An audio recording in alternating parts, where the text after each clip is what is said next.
Hey there, punks. Congrats for making it up to part 18 of this tutorial series. Aren't you a stud, you? I've actually changed a couple of things here off camera because there's a lot of fiddling that just isn't cool as a tutorial. So let's take a listen at what we have so far. I think this track is really becoming pretty cool.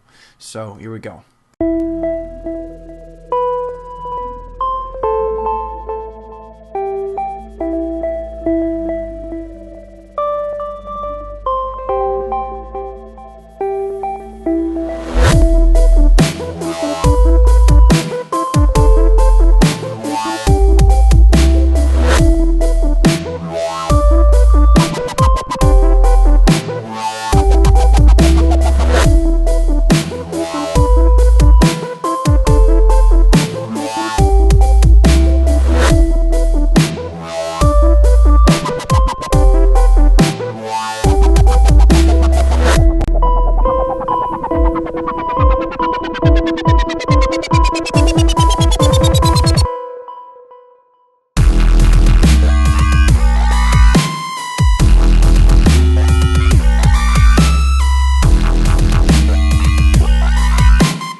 Alright, I hope at least you liked that, otherwise I failed and I might as well go home. Except that I am home.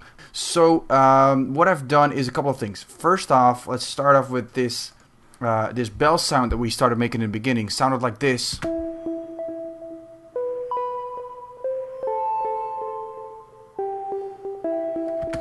And the problem I had with this bell sound is that it didn't fire every time. If you listen to it, sometimes it started sort of flimsy, like whoop, instead of a bloom, you know. And which is cool, it's a really cool effect and has a lot of echoes and reverb and delay, which makes it sound very far away. But not that great for an intro melody. So I've cloned it into another one and check out the difference.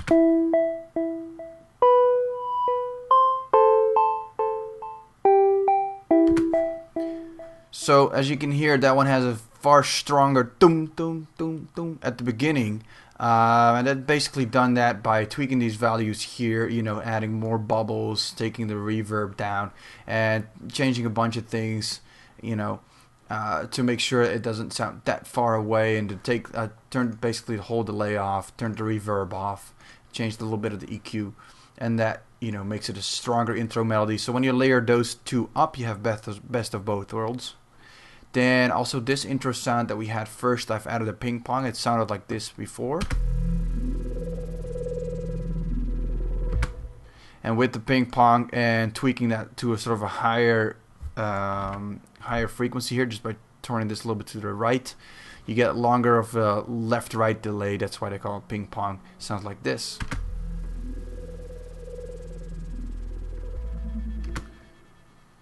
So since it's a little faster, it's a little more snake-like, and I think it just adds a little bit of the dynamics there. All right, then let's go up here. When it goes into the beats, I've reversed a kick here. So I just took this kick, duplicated it, and then clicked the reverse button that reverses it, and that gives you a really cool swoop sound when it goes into that next part. Sounds like this. If I solo it. You know, and that really punches you right into the sub bass that starts here. Sub bass I didn't change anything on. Then we have the wobbles here that we started, and when we made those, we put the LFO at a ratio of 2, and what I've done, I've changed that into a ratio of 1, so it sounds like this. So it's a really long wobble, actually goes whoop, but it cuts off halfway, so it goes whoop, and then it stops, but then the sub bass kicks in, and it sounds like the sub bass is punching the wobbles away, and I thought that was pretty cool. It gives you a really massive feel, and that's really what you're looking for, those little changes to make it awesome. Then I've also added a frequency splitter here. This is a little advanced, but what you do is you go to your audio effect rack, you add a rack, and it's an empty rack, and that what you do is you add a bunch of layers. So you say create a chain, create another chain, create another chain, and you can have effects on all these. Then what you do is you grab the plugin multi-band dynamics and you dump one of them in each. And you're asking, why would you do something like that? Well, when you go to the first one, the sound goes through the multi-band dynamic and you're only letting the highs pass. So you're soloing the highs. Then in the second one, you're soloing the mids. Third one, you solo the lows. And now basically when the sound hits that rack, it gets split up into highs, mids, and lows. And now you can add only effects to the mids if you wanted to by adding them to the rack. So that's what I did. I've added an R-bass filter, which you can buy on waves.com. And what it does is it takes a bass sound and it pumps it up over higher tones, but it still sounds like bass tones, and that is why this wobble still sounds pretty bassy on, for example, iPhone speakers. So that's a nice little trick that I've learned from Dirk Koistra on dirkkoistra.com. Great guy. And then what I've done is fast forwarding to the wobbles here. Basically, I haven't changed much, just added the sub bass from here to here, and then the melody that we've done in part 17. And I've changed the dirt sound a lot because it was sounding a little amateuristic, to be quite honest. Feel bad for saying that since I showed you how to make it, but it was basically, if I solo it, it used to sound like this. The cutoff was over to the left, and then there was a lot of high tones. It sounded like this, and that's far too muddy for the rest of the mix. So I took the low tones out, put the cutoff higher, and then took this amp button down of the LFO so it doesn't wobble that much, and it sounds like this. So basically it has a lot of high tones now, and you're thinking, wow, that's not really much of a bassy punch.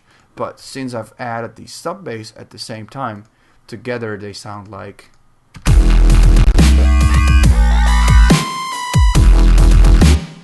And that actually makes it work quite well. Then the second half of the drop, I thought something should change, so I've added more wobbles. I'm not sure if I like this yet still, these extra wobbles, because they go really high.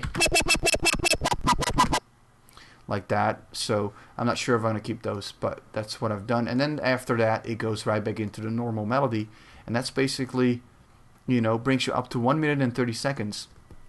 And for some reason, I'm always hitting 1 minute and 30 seconds.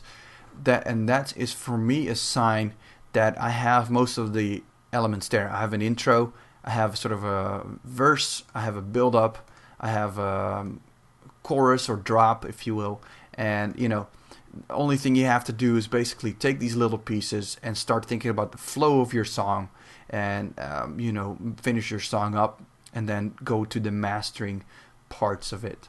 And so if I look at the master output here, I've added a compressor to sort of bring the volume up to the same levels with, because in the drop it's all over the place a little bit, and then a limiter to make everything louder. A limiter is like a brick wall. Everything you throw at it gets cut off at a certain size, so that's why it's always smart to add a compressor first. So that is what I've done, and I'll make sure I can get these files to you in one way or another. Just check our newsletter. Since you've already signed up to get these samples, I may throw it your way. Alright, so that is, you know, basically how to make a dubstep track. Do add your video replies and show me what you've done. I would love to see more and hear more about what you guys have done. And I hope you enjoyed this tutorial series. Talk to you later. Bye bye.